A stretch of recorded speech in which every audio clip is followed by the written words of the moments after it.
yeah, sleep with your window up, sleep with your door open. But now, you better have everything bolted down. Washington County, Georgia, the first in the nation named for General George Washington, America's first president. With a little over an hour drive to Augusta, this rural community was home to Sonya Tukes and her family when she was born in 1981. And in that quiet town, Susan Rogers still remembers what her baby's cries meant. Milk, ready to eat. Rogers raised 4 children in the 80s and 90s in what she believed was a safe community. Barbara Tukes, Sonya's older sister, remembers that time too, enjoying the simple life. Playing outside in the mud, playing hide and go seek, jump rope. Back then, the family says children played all day. By the time Sonya hit 9th grade, though, it was off to Washington County High School. You tell her to do something, she do it. She was a good, sweethearted person. As soon as her high school career began, it abruptly ended. She probably would have finished school or whatever, but she got pregnant at a young age and stuff. Sonya became a mother at 15 years old. She was a good babysitter, so that's how we knew she was gonna be a great mom. She used to always have my nephew when he come from Atlanta, bring it to me, I keep him. The Tukes family described Sonya as a homebody, mostly spending time with family, and she attended church at Georgia Grove Baptist. She was protective of her son, Quantavious, even giving her child's father custody when he was taken away from her by the state. But her sister says there was one thing Sonya could not protect herself from: domestic violence.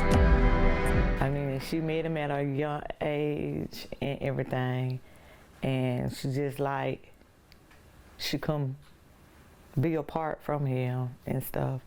Then when the violence got started, you know, we used to try to always tell her, you know, you better than that, you don't need that. It's my understanding that she had some interaction with law enforcement dealing with some domestic issues. About a week before her disappearance, Sonya and her boyfriend got into a fight. Both of them were arrested. Tukes tells us when she bailed her sister out of jail, she took her to her home, a trailer on Wimberley Circle in Tennille. She worked that week at a construction company contracted to lay down State Road 88. And that Sunday, the family celebrated Mother's Day. We left for night out. We went to a bootleg, and you know, just out because it was Mother's Day. And she was like, well, I'm not gonna be out late. Let's go on home. I can't go to work drunk. Sonya took her 7-year-old son to his grandmother's home on his dad's side so that she could work that week. Tukes says they went home, took a bath, and went to bed. How I know she was gone the next morning, her boss man called me and said, hey, Tukes hadn't showed up from work. I'm like, that ain't her. She ain't finna miss no day of work for nothing. Tukes told us a friend her sister worked with called the home looking for Sonya as well, but she didn't answer, not wanting to get in between her sister's 2 male companions. Later, Cold Case Project learned what happened on Wimberley Circle in the early morning hours of Monday, May 10th, 2004.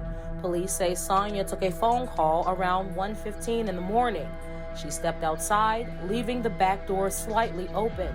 The 22-year-old was wearing her bedclothes, green shorts, a black t-shirt, and black flip-flop sandals when she disappeared. I was thinking she probably with Red somewhere. Who's that? Her boyfriend. But she never returned. The family filed a missing person report. I told the GBI, that is not her. That is not her just to run off and leave that child. Now, if, like I say, it was something going on. It was a morning. Alvin Cato was the initial investigator who went to the Tukes family home to take Sonya's missing person report. And the family agrees she would not have left her son, Quan. Cato helped with some of the searchers, which took place behind the home she disappeared from, in the woods and along State Road 88 to the county line. So this is where it all started. Yes, ma'am. This is where the phone calls received at the Tukes residence. It was actually a payphone here back in 2004. Of course, you see now today, it's just an old metal box. But back then, it was actually 2 payphones here located in Tennille, Georgia. Captain Trey Bergamy tells Cold Case Project he started looking at the case 1 year after the disappearance. He says the Washington County Sheriff's Office and GBI found the number that called Barbara Tukes' home and traced it back to the payphone at the Citgo on Highway 15 in Tennille. Tukes says she had caller ID back then, and her sister would have more than likely known that it was this payphone and who the caller might be at that time of night. Because she knew it probably him. Because he had called before off that number. Only this person would know that Sonya was at Barbara's house. This person knew Barbara's phone number, and this person knew exactly what time to make that phone call and what to say and what to do to get Miss Sonya Tooks to come out of that house. While there is a person of interest in the case, there are no suspects. In April, Washington County Sheriff Joel Cochran announced a joint task force has been created with agents from the GBI, the Sheriff's Office, and Sandersville Police Department to locate Sonya Tukes. He says law enforcement will re-examine any and all information, along with look into new information and evidence.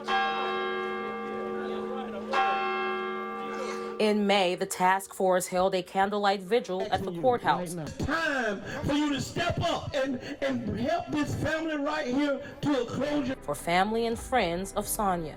It would be good to get a whole total new set of eyes looking into what transpired back then. That was our crew shirt. For now, loved ones remember a young mother who loved Thanksgiving, music, and had a large compact disc collection. They remember her love for her son, too, and her strength. Before she went missing, I guess she was trying to gain herself to leave him. And while they remain hopeful, sometimes that can be too hard. Her head been racing.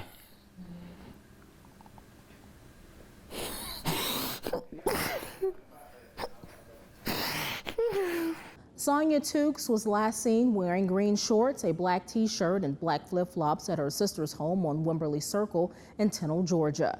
Anyone with information about her disappearance should contact the GBI at 478-374-6988, the Washington County Sheriff's Office at 478-232-1366, or the Sandersville Police Department at 478-232-6138.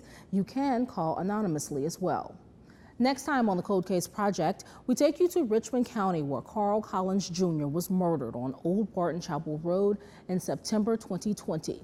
What family and law enforcement need to get justice and close the case.